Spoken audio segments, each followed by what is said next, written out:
Estamos hoy en un nuevo episodio para Las Lupitas Podcast, donde vamos a conversar sobre el arte como canal de protesta, por supuesto con su protagonista, Andreina Fuentes Angarita, quien tiene una vasta experiencia en el medio, en el performance y en la protesta.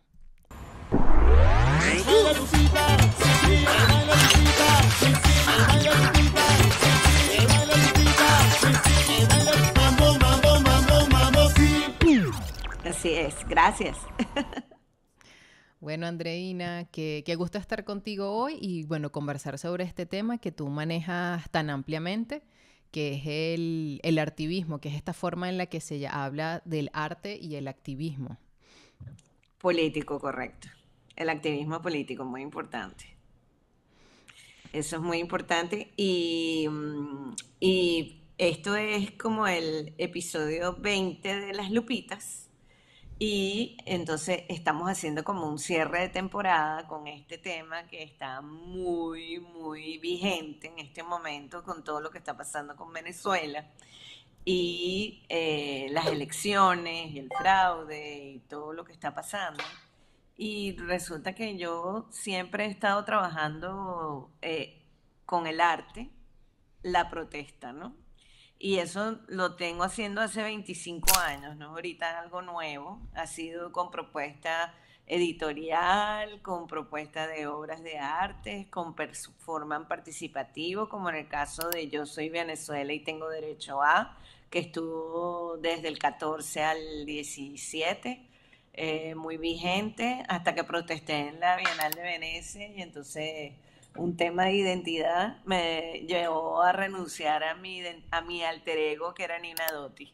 Y ahí, entonces ya soy Andreina Fuentes Angarita a partir de ese momento que me encontré delatada, porque estuve entrando 17 años dentro y fuera de Venezuela con una identidad que era Nina Dotti, que me daba la libertad de poder hacer lo que yo quisiera y protestar libremente, hasta que quedó evidenciado en un medio, en el Nacional, en el periódico, quedó evidenciado de que yo era la misma persona, o sea que Nina Dotti era Andreina Fuentes Angarita. Y entonces recibí una llamada de Venezuela, de las personas que trabajaban conmigo en el Jacobo Borges, y me dijeron que no fuera porque me iban a quitar mi pasaporte venezolano y me iban a meter presa en la tumba. Y No. eso fue en el marco de todas las protestas estudiantiles del 17, del año 2017, que fue un punto bien fuerte de toda esta protesta del gobierno pues, y del régimen pues, que existe en Venezuela. El trabajo artístico que tú has estado realizando ha estado muy ligado con la historia de Venezuela, con esta historia reciente en Venezuela y cómo a través de los años has podido como insertarte en esa narrativa que ha tenido, bueno, el Estado dictador, este, desde eso, tú me hablabas de performance donde se tocó el tema, por ejemplo, de cuando el papel higiénico, que fue. Claro. Y no, bueno, en realidad todo este proceso empieza en el año 2001, cuando el gobierno decide meterse en el sistema educativo y empieza la campaña Con mis hijos no te metas. Y ahí empieza un primer grupo de protestas públicas que llevaron a un intento de golpe de Estado para sacar a Chávez en el 2002, en febrero del 2002. Eh, y después intervenimos incluso antes de lo del papel periódico, que fue ya en la crisis económica, porque ya todo esto no solamente trascendió lo político, y entonces ya fue la parte de escasez y la parte económica. Entonces hablaba el gobierno de que nosotros comíamos mucho, o sea, que no era que había escasez de papel periódico, sino que nosotros comíamos mucho, o sea que como comíamos mucho íbamos mucho al baño Claro, del papel higiénico. y por lo tanto no alcanzaba el papel higiénico, lo cual causaba mucha indignación porque realmente empezó un proceso de escasez de bienes, pues, que fue muy marcado en ese momento, pues que ya no era nada más que si iba a haber un golpe o un caracazo y que era como temático, que por ejemplo de repente no había toalla sanitaria o de repente no había leche para los niños, o sea, no, sino que llegó al punto del papel toalé y esta gente diciéndote que comíamos mucho y cuando realmente la gente estaba pasando muchísima hambre, estaba pasando muchísimo hambre, metieron todo lo de las bolsas CLAP, que era comida en malas condiciones, que enfermó a la gente y que realmente lo más que hizo fue atacar la dignidad de los venezolanos. Sí, Entonces realmente ahí yo hago en la feria, yo siempre tenía la oportunidad de participar en la Feria Iberoamericana de Arte de Caracas, que es el FIA Caracas, y yo iba todos los años. Entonces en el 2013 yo fui con un sticker que hice de una persona yendo al baño y un sticker de prohibido. Y entonces decía prohibido cagarla más. O sea que era como que ya bastaba de todas estas excusas y de todas estas cosas, pues. sí, sí, sí. O sea, es increíble. Ahora recientemente, que además como muy oportuno para este episodio, leí novela corta de Rebelión en la Granja. Ajá. Y algo que, digamos, de las cosas que fueron como más dolorosas, yo creo, de ver, es cómo juegan con las personas Sí, con la dignidad de la y gente. la mentira, ¿no? La mentira, una gran mentira, y las personas van olvidando lo que ha pasado. Entonces es Bueno, como, y de hecho, ahorita, actualmente, nosotros tenemos un proyecto con Food of Work, que es el colectivo con el que yo trabajo, en Venecia, y se llama Fake It Until You Make It. Entonces, nosotros lo que estamos tratando es de que finalmente Colombia, como país, tenga un pabellón en la Bienal de Venecia, porque resulta que todo depende de una carta que tiene que dar de representación el gobierno del país a la gente a la gente de Venecia. Y resulta que nosotros como venezolanos hemos tenido pabellón desde hace 60 años, en ajá, 1958 ya nosotros teníamos nuestro pabellón ya en 54, perdón, ya teníamos un pabellón en Venecia cuando empezó la Bienal. En cambio, la gente de Colombia nunca ha tenido una representación y todo es porque nadie, ningún gobierno ha dado esa carta de representación, porque simplemente tú no puedes ir a representar al país así nomás, claro, sino claro. que tú necesitas tener, digamos, por el Ministerio de Cultura o el Ministerio de Relaciones Exteriores o lo que sea, tienes que tener una carta de autorización para representar ese país en la Bienal. Y resulta que Colombia nunca lo ha tenido. Entonces nosotros hicimos una especie de mapeo de todos los artistas colombianos que están ahorita en la Bienal. Y hicimos una gráfica que es el mapa de Colombia volteado al revés. Y la exposición o el link tree se llama Ujú. Fake It Until You Make It. O sea, vamos a fingir y a simularlo hasta que ocurra, hasta que algún gobierno dé esa carta, porque es lo único que se necesita. De hecho, este año la Bienal ha sido muy, muy controversial porque fíjate que el pabellón de Israel no abrió por la cuestión de la guerra con Palestina. Hubo protestas de Palestina dentro de la Bienal, pero además el pabellón de Rusia se lo prestó Rusia a Ecuador. Ah, eso también se puede hacer.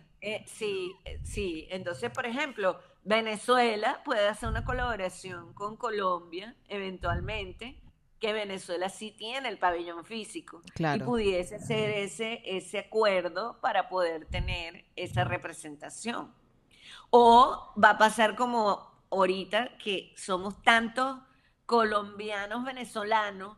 O sea, yo Sí, soy americana, colombiana, venezolana y voy a ser española. Entonces, imagínate, o sea, yo me considero una mujer de múltiple nacionalidad o de nacionalidad global, porque realmente yo tengo todas esas nacionalidades y puedo disfrutar de los derechos que me confiere tener esa representación. esa capacidad.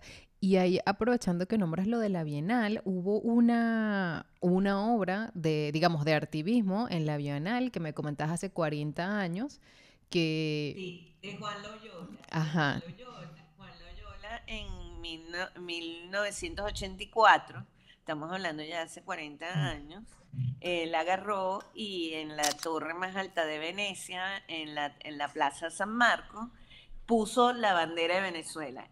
Juan Loyola fue un artista venezolano que utilizaba los símbolos patrios, utilizaba el tricolor, utilizaba la bandera y, por ejemplo, en muchos años estuvieron unas piedras que estaban pintadas en la autopista con la bandera y las estrellas.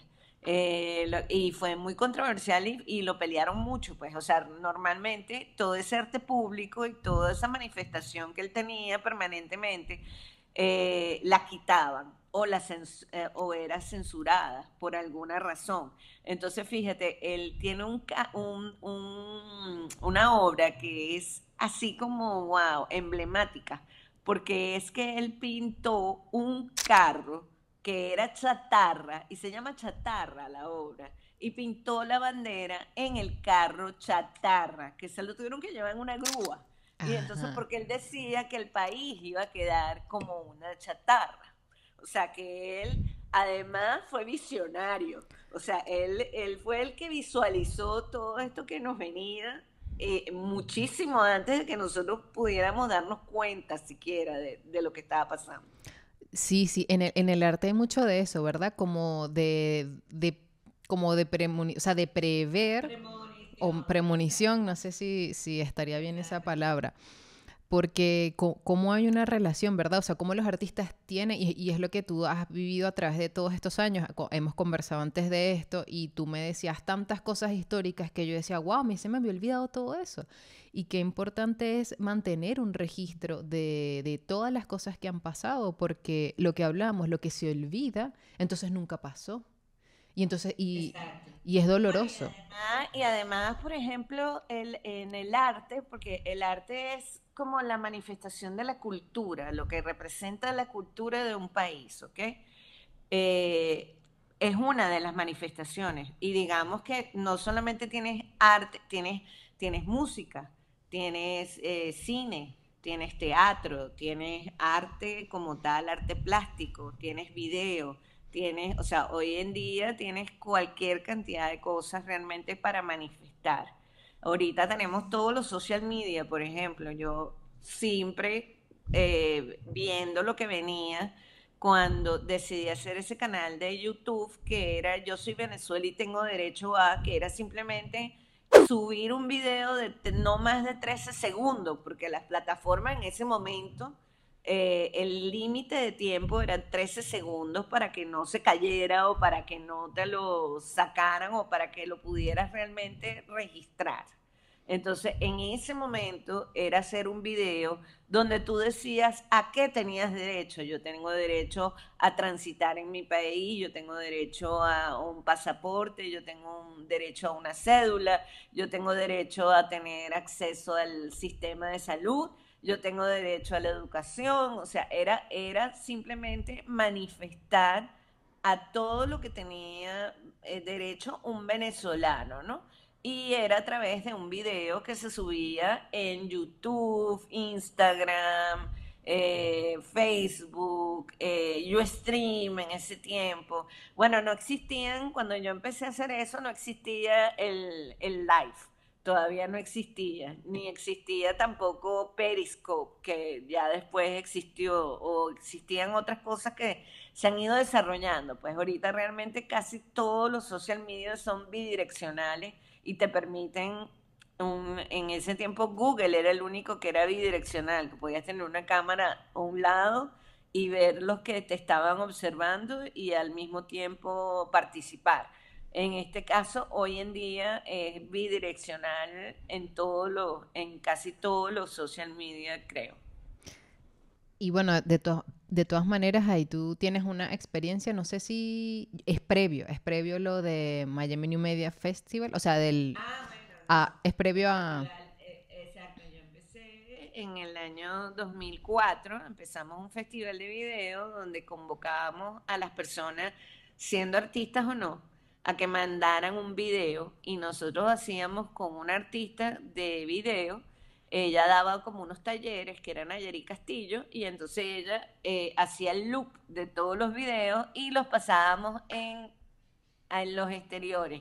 Entonces, de repente, fuera del museo del Zulia o fuera de una playa como Morrocoy, por ejemplo, que ahí fue donde comenzó, nosotros empezamos a pasar videos en la calle con un proyector.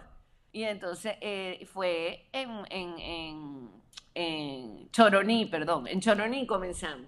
En Choroní comenzamos e hicimos el primer Festival Nacional de Videoarte y era simplemente ir con un proyector de ciudad en ciudad y la ciudad que nos permitía utilizar la electricidad del centro cultural o lo que fuera y se proyectaba afuera.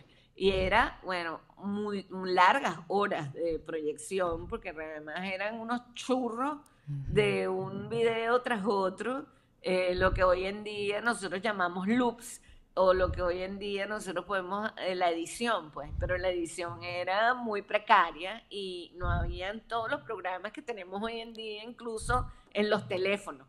O sea, todas las cosas que tenemos hoy en día en los teléfonos, las plantillas, sí, en TikTok, en Instagram, sí, sí, que le puedes poner música, que le puedes poner la cantidad de fotos que tú quieras, videos cortos, uno detrás de otro. O sea, nada de esa tecnología existía en aquel momento.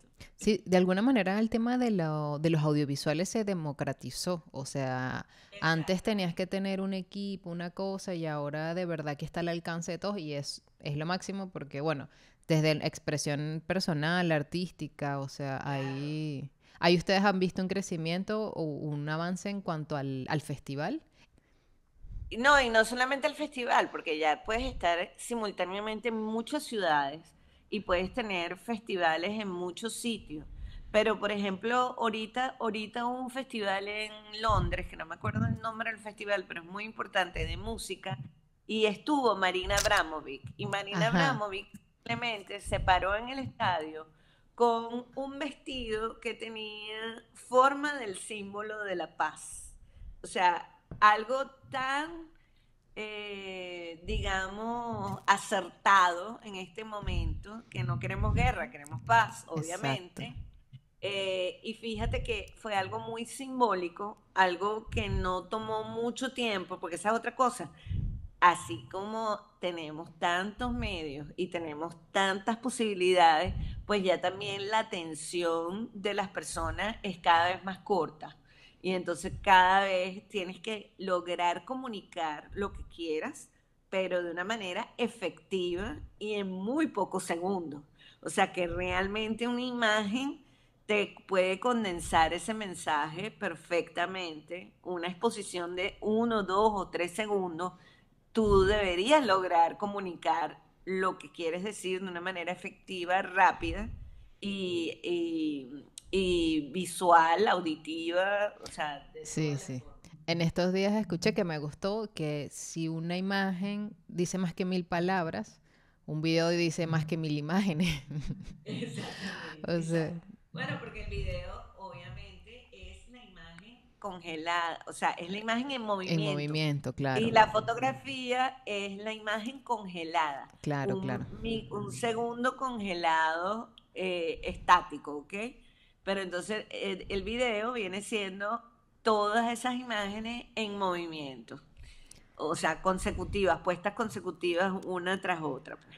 Sí. Mira, y ahora que la nombras a ella, se me, a Marina. a Marina, sí, el apellido me cuesta.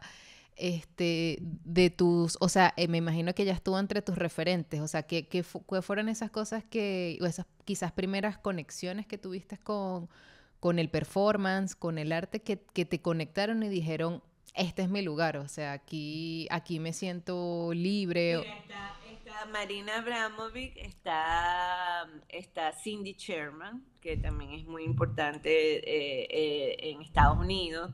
Está Sylvie Fleury, ahí hay una que es francesa que me encanta muchísimo, que de hecho le conocí en la Bienal de Venecia del 2007. Ella fue muy cómico porque ella recibió una carta de un novio que terminó con ella por texto. Y entonces decía, cuídate mucho. Entonces ella le dio a 100 artistas de diferentes modalidades, o sea, coreógrafos, cantantes, lo que fuera, que hicieran su interpretación de lo que significaba cuídate mucho. O Oh. sea, esa palabra, ¿no? Y todo el pabellón eran las 100 respuestas de interpretación que había tenido ella en esa acción. Que eso es lo más interesante del performance, ¿verdad? Que es como esa conversación y ese momento, ¿no? Que sucede también Sophie con... Calle, se llama Sophie Calle, la artista. Ok. Sophie Calle, que es francesa, ella fue la que representó a Francia en la Bienal de Venecia. Entonces Ah, ella agarró, o sea, a ella le pareció horrible que alguien terminara con sí. ella por un texto, ¿no? Y que además le dijera, cuídate mucho.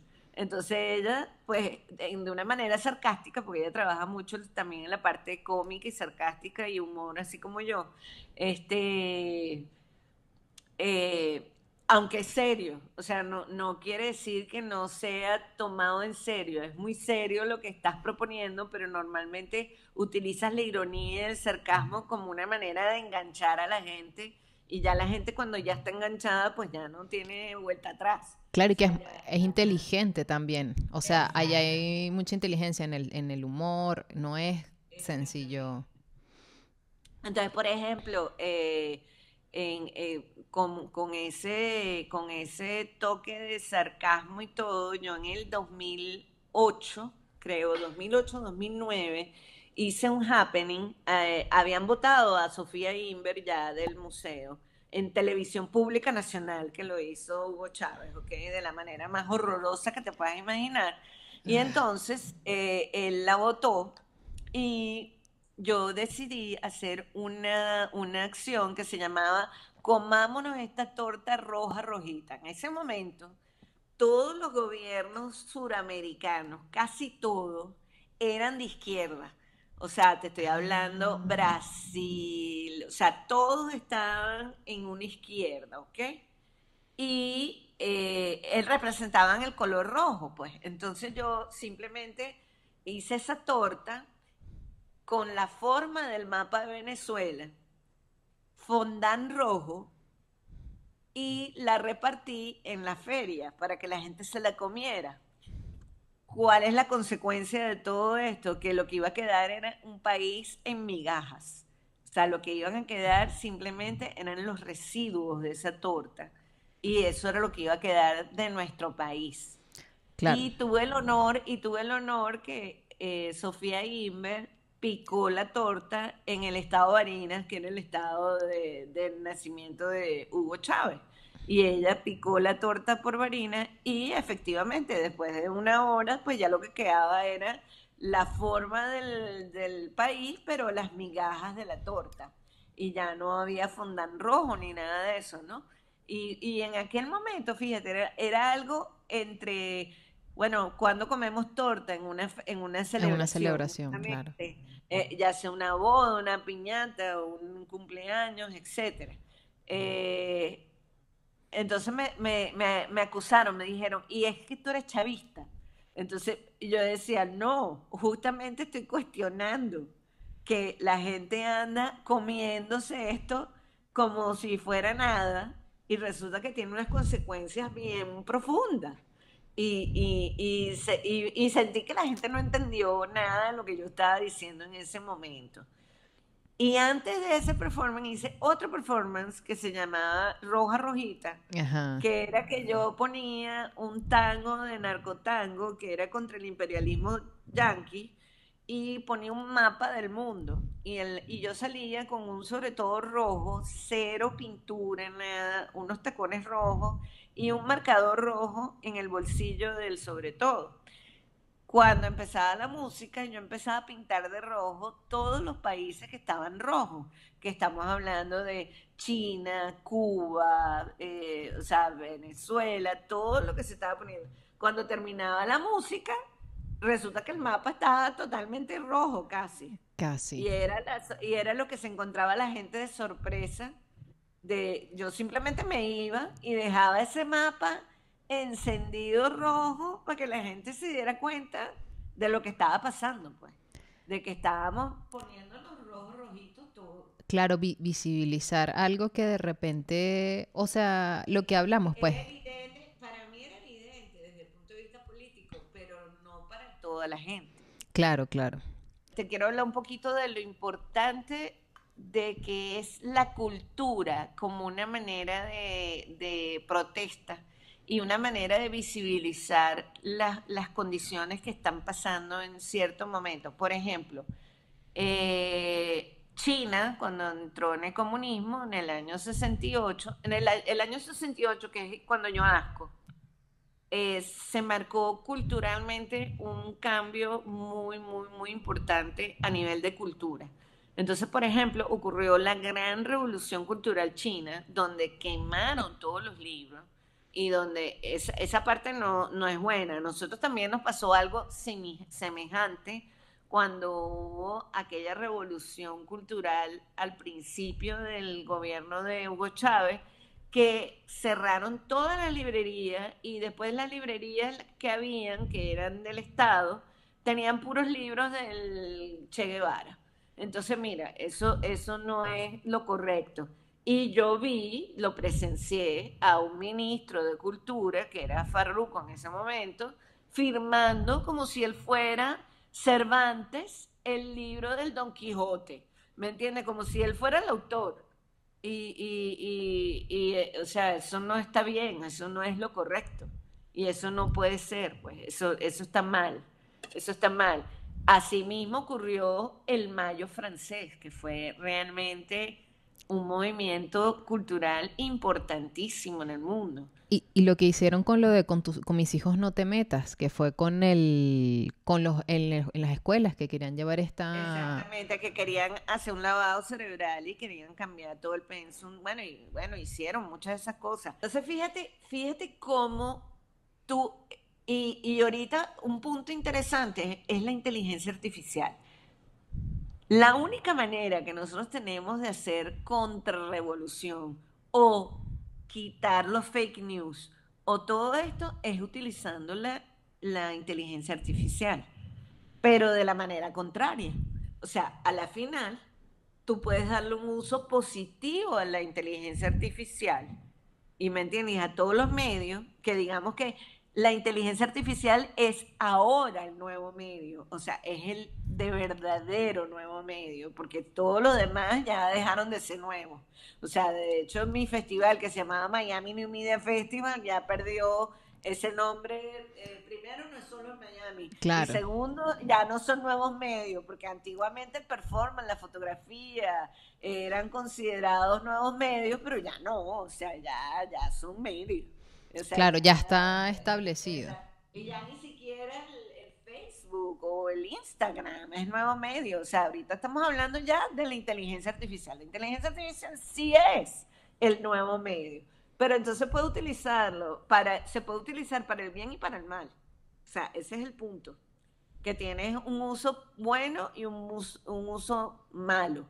Pero a la final, la única manera que yo encuentro hoy en día de que tú puedas realmente eh, hacer un cuestionamiento o una contra es metiéndote en el medio y interviniendo el medio, pues, y hacerlo. que así, si tú tienes fake news, entonces tú vas a poner true news. Tienes que crear otras más Entonces, grandes, claro.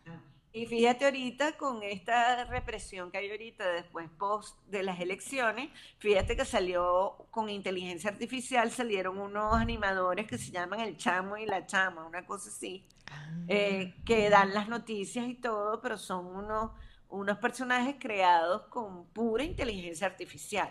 Y eso es una manera De que se saltar puede... la censura, como de no Exacto, recibir. Ah, y se llaman el chamo y la chama. Lo puedes encontrar porque ahorita ya son n- totalmente visibles, no. pero es todo hecho con inteligencia artificial. Entonces fíjate que ese punto es muy importante porque realmente no nos queda otra. O sea, tienes que acceder y tienes que entrometerte, no, intervenir. O sea, tienes que intervenir y participar. Si tú quieres realmente hacer eso, tienes que participar. Entonces, fíjate, nosotros, tanto es así, que ahorita estamos haciendo una campaña. Fíjate que durante las elecciones pusieron la X en las puertas para marcar a la gente que estaba en contra del gobierno. Entonces nosotros estamos haciendo ahorita esta campaña que es con la X, pero es dándole un sentido positivo. Multiplícate por Venezuela. O sea, es multiplícate por Venezuela y la plataforma se llama Protestamos Distinto. Entonces va a haber conciertos, va a haber coreografía. O sea, se están leyendo poemas de personas que están en Venezuela, y los videos van a estar en un canal de YouTube. Entonces, ahorita justamente utilizarlo como canal de protesta, toda esta manifestación cultural para hacer contra. Y es una manera. Pero, ¿sabes qué? La otra cosa es que el arte, aparte de protestar, sirve para educar.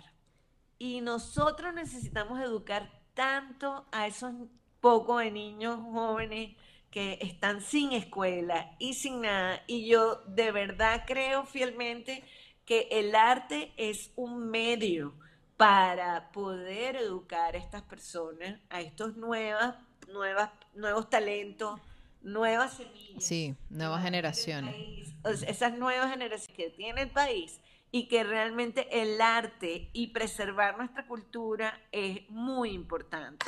Bueno, ya le pusimos la lupa hoy al artivismo, pero continuamos con las lupitas en nuestra segunda temporada. Así es. Chao. Chao, gracias.